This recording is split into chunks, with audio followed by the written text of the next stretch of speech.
$3,716. That is the fee Rajesh paid at a Western Union counter in Edison, New Jersey.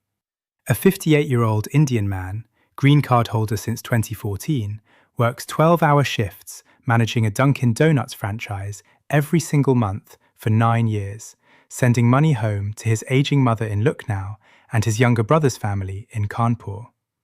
$2,800 like clockwork, the 15th of every month. 9 years, not a single month missed. Until March 2026, when he missed a month. Not because he forgot, because he could not. Because his bank account was frozen. A hold placed by Bank of America. Reason listed: suspicious activity review pending federal inquiry. 48 hours later, 2 agents from Homeland Security investigations were sitting in the parking lot of his Dunkin' Donuts location in Woodbridge. They had a manila folder with 73 pages inside. Every single Western Union receipt, every bank statement, his last 4 tax returns. Total transfers identified, $291,000 over 9 years. They looked at his W-2 annual salary, $44,800. They looked at the transfer total. They asked one question. Mr. Sharma, how does a man earning $44,000 send $291,000 out of the country? He had a perfectly legal answer. He co-owns the franchise with his wife. She earns separately. He has rental income from a small property in Queens. All of it reported on his taxes. All of it legitimate. But that did not matter. The investigation was already open. The SAR had already been filed. His name was already in the FinCEN database. And under the IRS-ICE data sharing agreement signed in April 2025, his tax return, the very document that proved his innocence, was the same document that put him on their radar in the first place. Rajesh is fine today. He was cleared after 11 weeks and $9,000 in legal fees. But 11 weeks of frozen accounts meant he could not pay his suppliers, could not make payroll, could not send his mother her monthly money. His 79-year-old diabetic mother in Lucknow went 67 days without receiving funds from her son for the first time in nearly a decade. This is what the system does in 2026. Not to criminals, not to drug traffickers, to ordinary Indian uncles running Dunkin' Donuts franchises and sending money to their mothers. And the terrifying part, Rajesh did nothing wrong. He never structured, he never hid income, he filed every tax return on time. He still got investigated. Because the rules have changed and nobody told him. Today I am going to tell you everything Rajesh did not know. 5 rules, 5 traps, 5 protections. By the end of this video, you will understand exactly how the United States government tracks every dollar you send home, and exactly what you need to do so that you never become the next Rajesh. Let us begin. Let me start with the number everyone has heard, but almost nobody truly understands. $10,000. Here is the law. Under the Bank Secrecy Act of 1970, every financial institution in the United States, every bank, every credit union, every check cashing store, every Western Union, every MoneyGram, every Hawala agent, is required by federal law to file a currency transaction report, called a CTR, with the Financial Crimes Enforcement Network, which is FinCEN, a division of the United States Treasury. This CTR must be filed anytime a customer conducts a cash transaction of $10,000 or more in a single business day. It does not matter if you are depositing, withdrawing, exchanging, or transferring. If the total in one day hits $10,000, a report is automatically generated and sent to FinCEN. Now here is what most people get wrong. They think, okay, I will just send $9,999 and I am safe. That is not safe. That is a federal crime. It is called structuring, and it is codified under Title 31, United States Code, Section 5324. The law says, and I am reading the actual statute, no person shall, for the purpose of evading the reporting requirements, structure or assist in structuring any transaction with one or more domestic financial institutions. The penalty? Up to 5 years in federal prison, up to $250,000 in fines for individuals. For corporations, the fine goes up to $500,000. Let me give you a real case. In 2005, a man named Hasmukh Gandhi in Pleasant Hill, Texas, a convenience store owner, was sentenced to 2 years in federal prison for structuring. He made multiple cash deposits, each one just below $10,000. The bank noticed the pattern, filed a report. IRS Criminal Investigation Division opened a case. He went to prison. The point is simple.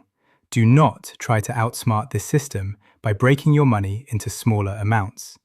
The algorithm is specifically designed to catch exactly that behavior.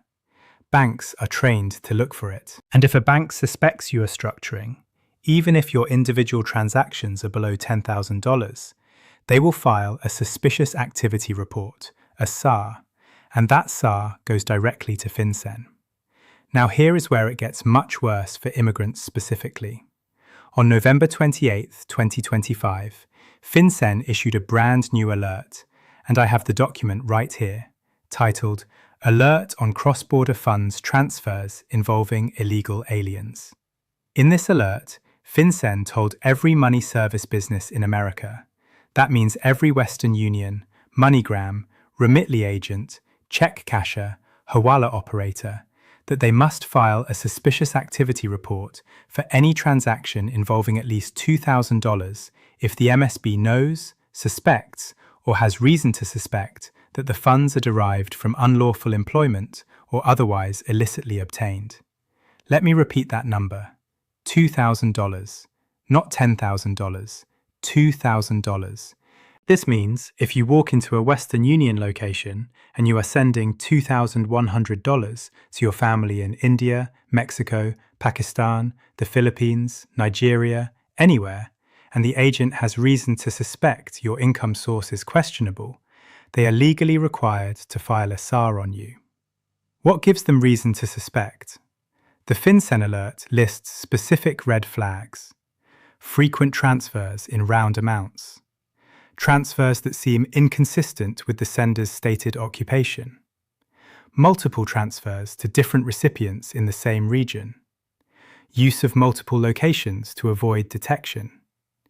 Incomplete or inconsistent identification documents. Now I want you to think about how many of these red flags apply to ordinary, law-abiding immigrants who simply send money home every month. You drive Uber, you work construction, you work at a restaurant, and you send $1,500 to $2,500 every single month. To the algorithm, that looks suspicious. And here is the critical connection. That SAR does not just sit in a FinCEN database. It gets shared. Under the USA Patriot Act and subsequent executive orders, SARs can be accessed by over 300 federal, state, and local law enforcement agencies. That includes ICE. That includes Homeland Security investigations. That includes the FBI. Now we get to the part that changed everything in 2025. This is the part that turned the IRS, the tax agency, into an immigration enforcement tool. On April 7, 2025, Treasury Secretary Scott Bessent and DHS Secretary Kristi Noem signed a formal data sharing agreement between the Internal Revenue Service and Immigration and Customs Enforcement.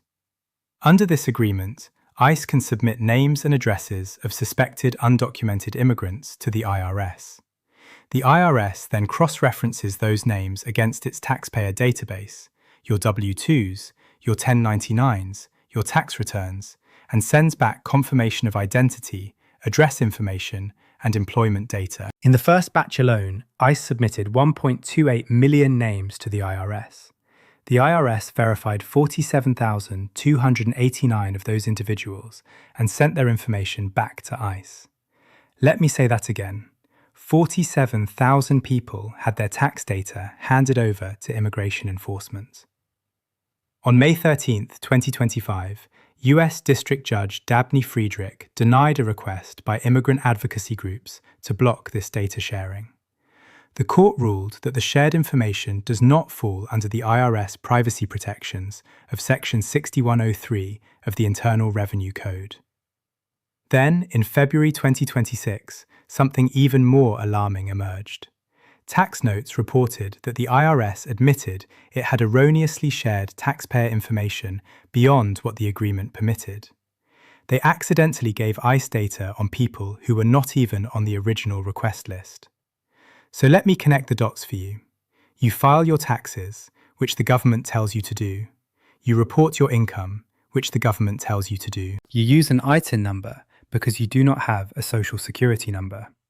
And now that very same tax return can be used to locate you, identify your employer, confirm your address, and hand all of that to ICE for enforcement action. This is not theory. This is happening right now. Court documents confirm it. IRS admissions confirm it. The data pipeline is live.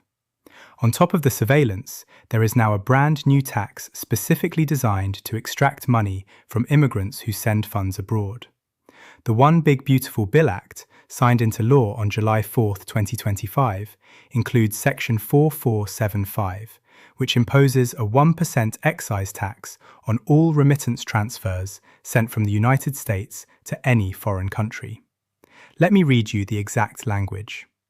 There is hereby imposed on any remittance transfer a tax equal to 1% of the amount of such transfer. The tax shall be paid by the sender.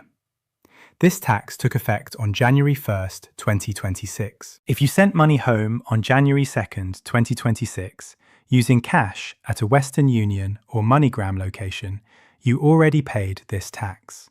Now here is the critical exemption. The 1% tax does not apply if your transfer is funded by: Number 1, a withdrawal from a US bank account. Number 2, a US-issued debit card. Number 3, a US-issued credit card. The tax only applies to transfers funded with cash, money orders, or cashier's checks. Let me give you a real-world example. You send $500 in cash to your mother in Mexico every month. Under the new law, $5 per transaction goes to the federal government as an excise tax. That is $60 per year. Over 10 years, $600 gone, just in tax on your own earned money that you already paid income tax on. But here is the bigger problem. If you do not have a US bank account, maybe because you lack proper documentation, maybe because banks have started closing immigrant accounts, you are forced to use cash. And if you are forced to use cash, you are forced to pay the tax. And every single one of those cash transactions is also being reported and monitored under the $2,000 SAR threshold I just explained. So you are being taxed and surveilled simultaneously. That is the 2026 reality. The numbers are staggering. In 2024, immigrants in America sent over $93 billion in remittances abroad. The Congressional Budget Office estimates this 1% tax will generate nearly $10 billion over the next decade. That is $10 billion extracted directly from immigrant families. There is one more layer most people do not know about. On March 11, 2025, FinCEN issued a Geographic Targeting Order, called a GTO, specifically for money service businesses operating near the United States-Mexico border. Under this GTO, MSBs in designated border areas must file reports for all transactions above a specified lower threshold, significantly below the standard $10,000 CTR requirement. The exact threshold varies by region, but the directive explicitly requires enhanced monitoring of all cross-border remittance activity. This means if you live in Texas, Arizona, New Mexico, or Southern California, and you use a local money transfer agent, your transactions face an even lower reporting bar than the rest of the country. The GTO was issued under the authority of the USA Patriot Act, Section 311, which allows FinCEN to designate geographic areas of primary money laundering concern. The practical effect is that millions of immigrant families living near the border face heightened financial surveillance simply because of their zip code.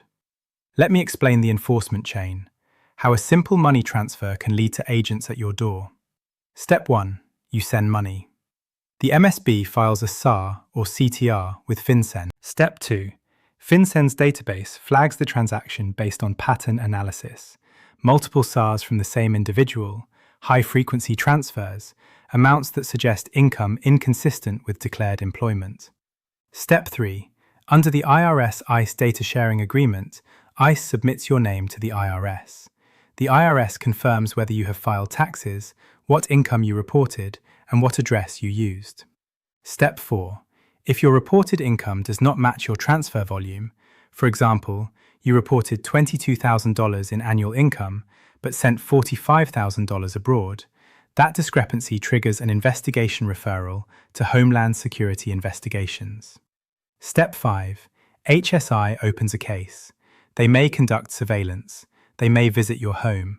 They may visit your employer. They may subpoena your bank records. This entire chain can begin with a single $2,000 Western Union transfer. Not $10,000, $2,000. I do not want to just frighten you. I want to protect you. Here are 5 concrete steps every immigrant sending money home must take right now. Step 1.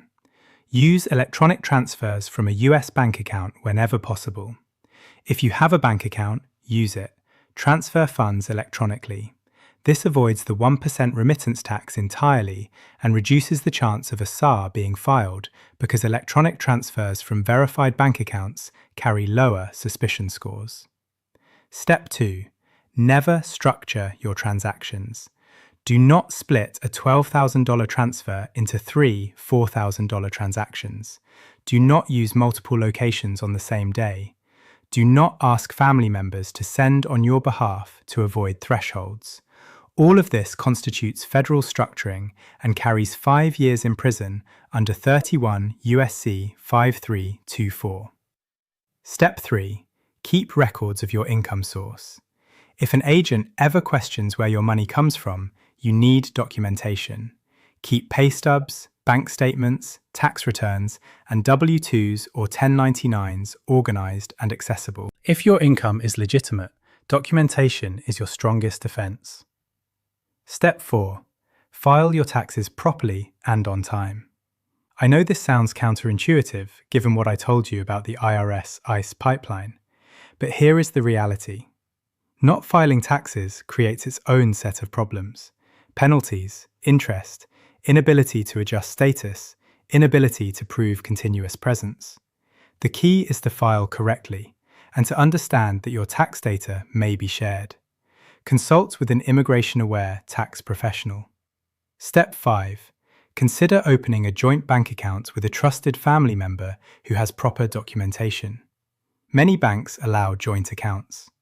If your family member has a social security number and a US bank account, electronic transfers from that account to your family abroad will not trigger the remittance tax and will carry a significantly lower surveillance risk.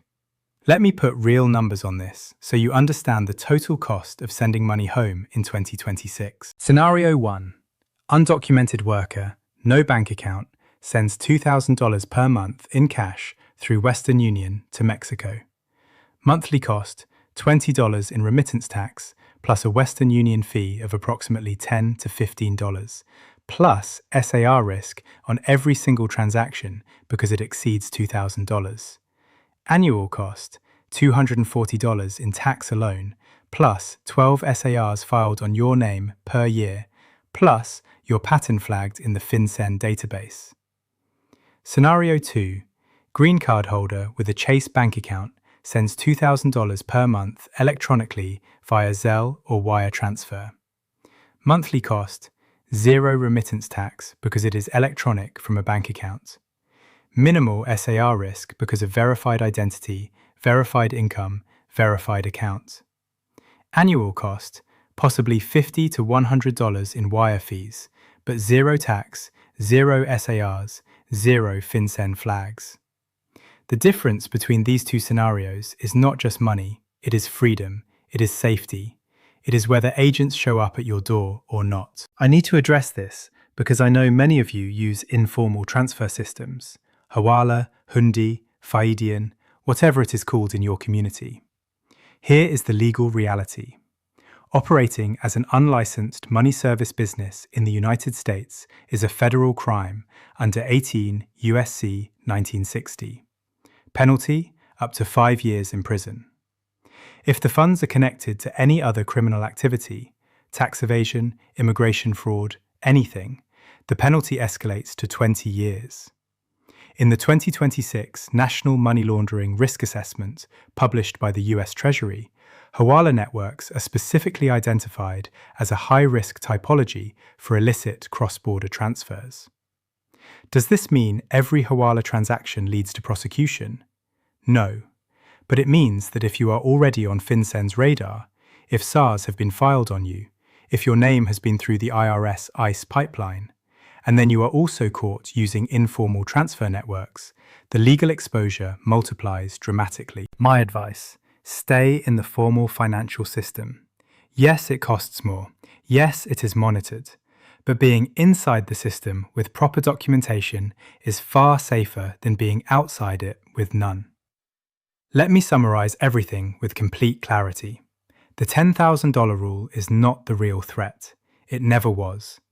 The real threat in 2026 is the $2,000 SAR threshold specifically targeting immigrants. The real threat is the IRS-ICE data sharing pipeline that has already exposed 47,000 people. The real threat is the 1% remittance tax that penalizes cash users who are disproportionately undocumented immigrants without bank access. The real threat is the geographic targeting orders that create surveillance zones along the border. Every single dollar you send home is now tracked, taxed, and potentially shared with immigration enforcement. This is not conspiracy. This is not rumor. I have given you the statutes. I have given you the FinCEN alert document number. I have given you the court ruling dates. I have given you the exact dollar thresholds. Protect yourself. Protect your family. Use the 5-step plan I outlined, and share this video with every single person you know who sends money home, because most of them have no idea this system exists. If this video helped you understand something you did not know before, hit the like button right now. Subscribe to this channel because I cover these issues every single week with forensic detail and original sources. Drop a comment below. Tell me your situation. Are you sending money through Western Union? Are you using cash? Do you have a bank account? I will personally respond and help guide you. Next week, I am covering the 7 things you must delete from your phone before you land at a US airport. CBP's new Electronic Device Search Directive went into effect April 28, 2026, and it affects every single traveller. You do not want to miss that one. Until then, stay informed, stay protected, and I will see you in the next one.